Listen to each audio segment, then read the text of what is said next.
E aí, pessoal, outra dica de pedal. No ride this week, rain every single day.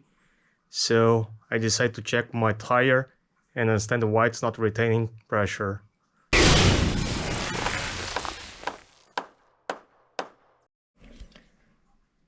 I think it was the third or fourth season that I'm just adding sealant to the tire, and every single season I start noticing that there's no sound or noise of the sealant inside the tire, and it start not retaining the pressure.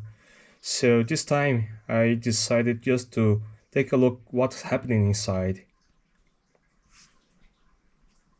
This is the result of 3 or 4 years just adding sealant to the tire, and now I have a bunch of dried sealant unbalanced inside the tire, and I really do not know what would be the right thing to do.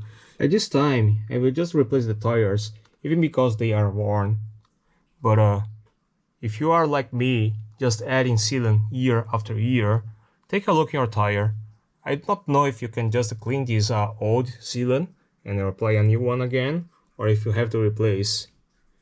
Just for my education, I will try to remove this old sealant and see what happens, and I will let you know. So now the bike will get new tires, and I hope that next week weather become better for rides. And take the advantage that today is my wife's birthday. I want to say happy birthday, Gisele. Thank you for watching. See you next week.